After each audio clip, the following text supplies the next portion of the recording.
Our brand new cycle of basic space lands is now available for purchase at www.itresolvesmtg.com. What's going on, guys? Welcome to a little bit of a different kind of video. We had a number of requests asking us to not just necessarily react, but kind of discuss some of the new cards coming to us from Magic 2021. Gotten a lot of spoilers in just the last couple days, so I know we're a couple days behind on some people, but we'd like to give our thoughts and just kind of talk about some of these things. Don't know how long this is going to be. We'll try and keep it relatively short. And of course, we're not going to go over every single card. We're going to try and pick through some of the really key ones. And I think we're going to start actually with some reprints because there's a lot to talk about here. So, and we can kind of start off directly with some, just really powerful cards. In this case, Ugin the Spirit Dragon, obviously first printed in Fate Reforged. And sitting at that version right around the $40-$50 mark. Very, very valued card, high valued card, very powerful card. And one thing you'll notice as we talk about these reprints, a lot of them are really, really powerful, which scares me a little bit. And we'll talk about that as we go through. But to talk about Ugin specifically, this is just a crazy, crazy good reprint in terms of not only value, but just power level. Obviously, it fits into any deck because it is colorless. It's very high mana costed, so obviously you got to weigh that. But if you're drafting this and this is your open, well, of course you're gonna take this. This is absolutely a first pick.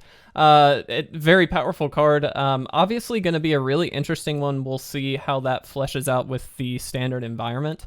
I kind of think this lands very, very well in a multitude of decks, but one thing that really comes to mind just on the onset, well, two things really. Ramp, especially, because obviously they can get to that 8 mana a lot quicker than any other deck. We've got a lot of good ramp in standard right now, and so there's a lot of really nice ways to kind of cheat this out a little bit early, hopefully take over the game that way. The other option, though, of course, is control decks. This does exactly what a control deck needs, which is finish the game. Deals 3 damage to any target, and that's its plus ability. So you +2 get to deal 3 damage to anything, lightning bolt a creature, lightning bolt the opponent's face, and that's just repeated every single turn. Not only that, but -X, exile. Keep in mind exile. Each permanent with converted mana cost X or less that is 1 or more colors. All of a sudden, this takes all those like mono black decks kind of off the table. This just exiles them all for very, very little cost to Ugin, let's be very clear. And so there's a lot of really, really powerful things we can do with Ugin. The prices, obviously, we're going to take a peek at these prices. So like I mentioned, this is about $40-$50 in terms of the Fate Reforged version. But chances are, it's going to dip a good bit already, and we can see we've got kind of this price chart up here thanks to Scryfall that we can kind of see what the estimated prices are already. 2021 basic version, we're looking at about $35 right now, obviously prior to release. So once it does come out, we're obviously going to see that dip. Just want to mention also really quick, we've got a couple new versions of these cards. This is beautiful, absolutely stunning. Love the artwork. I've been a fan of these kind of showcase artwork cards for quite some time. And while I don't know a ton about these showcase cards, so I'm not going to talk too much about them, my assumption would be that we're getting a collector's booster, and so that's where these are going to come into play. But we do have a couple different versions, so we've got that, and then of course we've got this as well, which features the same art, just a different card frame, and I do believe this is technically the showcase art. This looks similar to box toppers, so that's just kind of my assumption. To continue our reprints here, if I can back up enough, we do go straight into Baneslayer Angels. So this isn't a card that we've seen since like 2011, am I correct? Yes. From the Vault Angels as well. And this isn't a crazy high value card. It's about, 5-7, somewhere in that range. But this is just a really powerful control finisher. We've seen this back in the day in a lot of control decks because it is such a good finisher. It has flying, first strike, lifelink, protection from demons and dragons. And granted, that protection from demons and dragons isn't going to come across all the time. But that flying, first strike, and lifelink makes it very evasive, very difficult to kill in combat, and it gains you life, which is very crucial for these control decks. I also think this is just a great top end for, you know, a standard white deck that we've seen a lot of mono white lists looking to gain a bunch of life. This is a perfect finisher for that. It has the lifelink already built in. Flying first strike makes it evasive. It's perfect. So very excited to see Bane Slayer Angel, and again, a very, very powerful reprint, which we'll be noted. We'll be noting that a lot during this video. Ruined Halo here. Not a crazy powerful card. I just want to mention we haven't seen it since Ultimate Masters, but Shadowmoor was the original printing. Really interesting card in my opinion. So when it enters the battlefield, you get to choose a card name. You have protection from the chosen card name. So this gives you a really nice kind of built-in tech card for white decks pretty much everywhere. So I'm pretty happy with this. I do think this is a good reprint because though it's not crazy powerful, it's a great protection spell, and so it gives you a little bit of built-in tech versus things like Ugin. You could name Ugin with this, and so very, very good there. Moving further down, one of the really interesting cards, I think, is Grim Tutor. So if you have not been around for a very long time, this is technically a reprint from Starter 1999. This original 1999 card we can see here is about $215, $16, somewhere in that range. Obviously, that's going to fluctuate, but that's just a rough estimate. It is a 3-mana tutor for anything, which is pretty crazy. We're getting down to, you know, recently in Standard, we've seen things like Diabolic Tutor, maybe, or Mastermind's Acquisition, which were 4-mana tutors, which is very, very important because 4 mana is a lot. That's mid to late game at that point. And so, yeah, you get to get your, you know, most powerful spell, whatever that happens to be, but it's late in the game, and so it's not as big of a deal. Grim Tutor, a turn early, a turn makes a lot of difference with a tutor. And so this is going to enable quite a lot of potential combo decks, potential just backbreaking, you know, cards like creatures, whatever. This is very interesting. I find this to be a very, very powerful reprint. While Grim Tutor is by no means the most powerful tutor in the world, a lot of people, especially in black, would say something like Demonic Tutor maybe, or maybe even Imperial Seal or something along those lines. Grim Tutor is very, very good. It's safer than Demonic Tutor, obviously, to print in Standard, but I'm a little hesitant on this, only because it is that powerful. I mean, Grim Tutor is very, very good in a Standard environment. So while I'm excited for the notion that, you know, we might get to pick up some Grim Tutors, and that's really cool, I do kind of hesitate a little bit in the Standard environment because, and this is where I kind of wanted to mention, like, you know, we've just in the recent year and a half, maybe even 2 years, we've seen them push Standard more and more. The power creep is very, very real. We've seen cards like Oko. We've just had, as of this past week, Fires of Invention and Agent of Treachery banned, as well as a nerf to an entire mechanic, which was unprecedented in Magic's history. That is not something that's happened in that capacity before, where they literally said, here is one thing, it's too good, we're going to just change it. That is no longer text on the card, this is just different now. And that's different. That's a whole new world that we are in with Magic's power level right now. Grim Tutor, while not necessarily the powerhouse card that's going to beat or win the game, is the card that gets you the powerhouse card that's going to win you the game. And so it's really interesting to see that they're printing this. Little hesitant about how powerful some of these cards are. Ugin, obviously, very good, but was printed in Standard and Fate Reforged not too long ago. And I think the mana cost alone kind of sets that aside. While it is very, very powerful, it's beatable. And stuff like, you know, Ruined Halo, obviously not too powerful. And even Bane Slayer Angel, while very, very good, you have a kill spell, you can kill it. Like, it's pretty straightforward. Grim Tutor is the one that really kind of makes me worry. Just a little bit. Speaking of really cool reprints, though, Azuza is back. We actually were really happy when this was released because we do have a proxy of this, which is available. And so we're actually very excited. Azuza Lost but Seeking was originally printed in Champions of Kamigawa. Very good commander staple, things like that. So happy to see this. Do I think it's too powerful? No, I don't think so. It's great to be able to play a couple extra lands on your turn. But, you know, it's just a 1/2. Like, it's not as far as the, playing additional lands on a stick, the stick part of it's not all that scary. But it is a very powerful card, and I'm kind of excited to see where this lands in Standard. We've got a couple of really, really good mana ramp cards, and Azuza is one that I think can kind of slot into a mana ramp deck very, very well. So excited to see how this plays out. I like it at rare. I think it does not need to be mythic. Very, very powerful though. Excited to see that. So as we're going through these reprints, we're seeing a lot of very, very good value. Kyrian Triad is also technically a reprint from a very long time ago, but it's not really worth talking about too much. The only thing exciting about this is that it was downshifted to uncommon, so do keep that in mind. And then Tormod's Crypt is one that I wanted to talk about as well. So Tormod's Crypt, last printed in like Magic 2015, I believe, outside of Commander and Mystery Booster. And Tormod's Crypt is not, it's a very good card to have right now. For a lot of reasons. One, it exiles graveyards, which is really, really important in a format dominated pretty heavily by sacrifice decks and maybe even some reanimator lists. So we've got some things that this is really, really going to put a damper on, which I like a lot. I think it's good to have hate cards.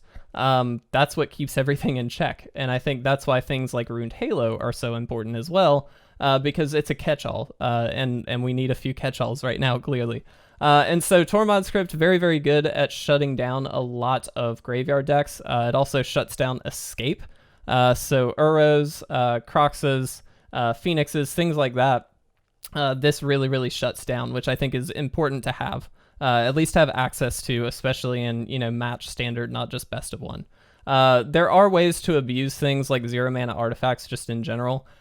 Interested to see if that actually happens. I know some people were kind of mentioning 0-mana artifacts back in Standard. That's a huge deal. Yes and no. It's great to have 0-mana artifacts because there are always ways that you can kind of bust them. And so, deck lists will come out, and that's kind of the goal, but not super worried about it. The only thing I would be really kind of on edge about is things like Dance of the Manse, where, you can really get a lot of value off of sacrificing your Tormod's Crypt, and then all of a sudden you get to Dance of the Manse and get it back as a 4/4. That's pretty good, but Dance of the Manse, I think at best is a bit of a jank deck anyway, so unless you're in the Doom Foretold list. So I do like this. I think it's cool. It's great to have a little bit of tech, which I'm, obviously very, very happy about. We're not going to go through every new card here, but I do think that's it for the reprints. As far as new cards that I'm very, very excited about, Managara The Diplomat, a very cool card. Love the artwork, just great coloration. But it's a very powerful one. It's a 2/4 lifelink 4-mana spell. Whenever an opponent attacks with creatures, if 2 or more of those creatures are attacking you and or planeswalkers you control, you get to draw a card. Whenever an opponent casts their second spell each turn, you draw a card. I think this has its place in Standard. We'll absolutely kind of see it hit in a few different lists, but where I find this to be really, really good is actually Commander. Because obviously it's if they're attacking you, so you get to play the Diplomat a little bit, and you get to say, yeah, I'll take on some damage, that way I can draw a card. Or, play your couple extra spells, let me get an extra card off of it. And so you kind of get to play a diplomatic role with a card like this, which I think is really, really interesting. And so I'm excited to see where this lands in Commander. I'm not a big Commander player, so I will freely say, you guys probably know better than I do in that realm, but just a really interesting card is all. Really, really interesting. Pack Leader, as well as, and we'll talk about this as well if I can find it, Ren and Siri Inseparable. This card was spoiled and everybody went crazy, and I have a theory about cards like this. So it's a legendary creature, well, 2 kind of legendary creatures. It's a dog cat, and they're an inseparable combo, which is really cute. When you cast a dog spell, create a 1/1 green cat creature token, and whenever you cast a cat spell, create a 1/1 white dog creature token. So this just goes to show we're going to get some dog and cat tribal synergy. Cats have kind of been, since for a very long time, honestly, but specifically I remember Amonkhet being a really big push, Amonkhet block being a very big push for the cat deck. We had quite a lot of cats printed there, and we had a lot even recently in some of these newest sets. So Very, very good. This card is awesome. It's a 4/4 for 4, which I'm in for. Gonna be really fun in Commander because you can build around it. You can pay Naya, tap it, deals damage to any target equal to the number of dogs you control, and then you gain life equal to the number of cats you control. What I think is cool about this is you kind of get to skew your deck the way you want to. Excuse me. And what I mean by that is if you've got more dog stuff, you can go more dog heavy. If you've got more cat stuff, you can go more cat heavy. So you can go either, a little bit more on the damage side or a little bit more on the cat side, but either way, you're getting value because of Ren and Siri. So really interesting card. My theory on these like cat, dog, like just kind of cute cards is that they're pushing them because they are a little bit cute. They're kind of a seller, and you get a little bit attached to the tribal synergy of it, and certainly that happens with other things. So I'm not saying that it's delegated only to like cat tribal or dog tribal. Some people feel that way about werewolves, and some people feel that way about vampires, and like that's all great. But these are really, really good selling points. A lot of people get excited because it's, oh, my cat deck can get this, advantage, and it's a little bit silly, but kind of good now. And so you feel that like hype around cards like this. And so I'm very happy to say that this is in there, and I'm excited about it. And so, we'll see how it plays out. The other big card for this tribal synergy is Pack Leader. At least it's been released so far. It's a 2/2 for 2, great value already. Other dogs you control get +1/+1, so it's a good lord. And whenever it attacks, prevent all combat damage that would be dealt this turn to the dogs you control. This, very, very good. And this alone kind of tells you how forced they're pushing this because, a 2/2 for 2 that's a lord is fine. We've had that before. If you look at like Inspired Veteran or Inspiring Veteran, it's the Night Lord that was printed, I believe, in Throne of Eldraine, and it was a 2/2 for 2 that buffed all knights, but it was harder to cast because it was red and white, and that was it. We're already seeing them make it easier to cast, and they're putting text on it that's now preventing damage to your dogs in combat, which is pretty big. And so I think that alone kind of tells you how much they might be pushing some things. It's also very obvious that knights so far, or at this time, have been much more viable than dogs as a tribe. And so, printing too much text on a knight might be overpowering the deck, whereas too much text on a dog tribal deck is good, but might make it just viable, not necessarily break it. So things to think about there, but very excited to see the dog cat tribal kind of get pushed here. Really interested to see how this actually goes. A couple things really quick in terms of keywords. Prowess is back. We see it in some capacity, especially with blue. We also have a new keyword added, which is mill. So Teferi's Tutelage is the card that features it so far. It's 2 and a blue for an enchantment. When it enters the battlefield, you draw a card and discard a card. So a little bit of a looting effect. And then whenever you draw a card, target opponent mills 2 cards. We finally have the keyword for mill. They put the top 2 cards of their library into their graveyard. So this is like a perfectly good engine card for a mill deck. Excited to see mill because I really do like mill decks. That's kind of a special place in my heart. Do I think that this will be a good deck? I'm kind of hoping so. With all the things like Tormod script, for instance, it'd be great to be able to mill a lot and then just exile the graveyard and never have to worry about it again.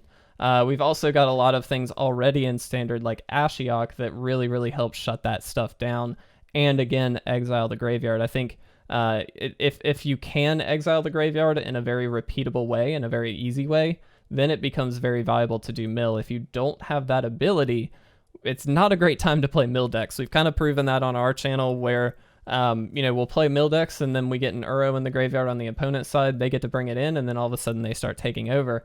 Excuse me. That tends to be a problem. So having some exile effects in standard right now and then building just a little bit more, I think will make this mill deck a little bit more viable, but very excited to see mill having its own keyword officially.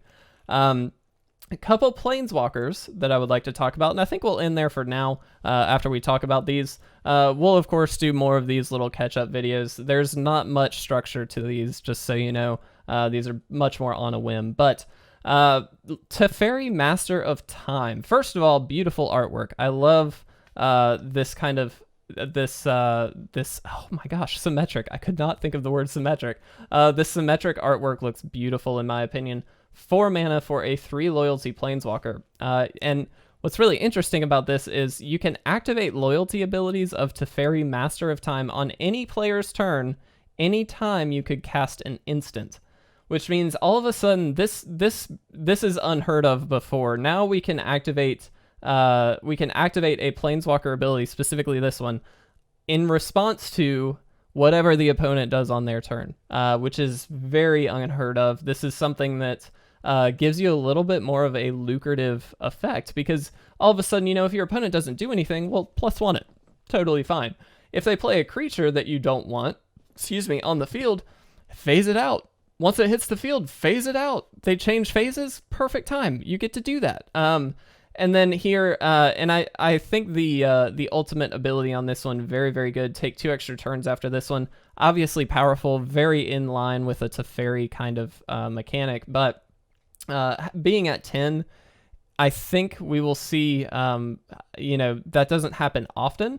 But what I will say, because you can activate these abilities in response to what the opponent is actually doing, you'll probably see Teferi stick around on the battlefield a lot more often than you would necessarily think. You would think it'd be very easy to get rid of this. I think it's a little bit trickier than that. Sorry. I should have brought the water up. Didn't realize we'd be talking for over 20 minutes. So very, very powerful. Excited to see this. I think this is a fantastic control card. We're of course going to see this in a lot of blue Azorius control decks, things like that. Just a really, really solid one. Excited to see it. Now, as far as other planeswalkers, we do have a new Liliana, Walker of the Dead. It's a 4 mana 4 loyalty planeswalker, so 1 more than Teferi there. +1, each player discards a card. Each opponent who can't loses 3 life. We see this as a very nice discard outlet with things like Davriel and things like that. Being able to attack on the planeswalker end of things, very, very good. And so kind of excited for that. -3, target creature gets -X until the end of the turn, where X is the number of cards in your graveyard, specifically your graveyard, not the opponent's. Do keep that in mind. What I think that this means, though, is like Reanimator strategies or something like that. We'll absolutely love a card like this because, 1, it gives you that discard ability on the opponent's side of the field just to get rid of problematic cards in the hand. But 2, it also gives you a way to capitalize on the cards that are in your graveyard already. And so self-mill decks, things like that are going to love this. -7, you get an emblem with, at the beginning of combat on your turn, put target creature card from your graveyard onto the battlefield under your control, and it gains haste. So again, focusing on that Reanimator strategy. Sorry, guys. This is a Reanimator spell in itself, which is very, very good. Obviously, chances are you won't get there right away. You'll probably have to remove something on the opponent's side of the field at some point. But in the right deck, you can really, really utilize this. It just gives you that inevitability, which is so crucial when it comes to deck building. And so very, very excited to see that. As far as other planeswalkers so far, I don't believe, other than Ugin, I don't believe we've seen any. I'm just doing a quick double check before I move off of this video. Yeah, and I think that's correct. Here we do get to see showcase cards and then borderless planeswalkers. So again, beautiful, beautiful artwork on Liliana there. So that's going to be it for today, guys. We'll talk more about some other cards as we go through and as more is spoiled. Very excited about this new set. I think they're pushing value pretty heavily.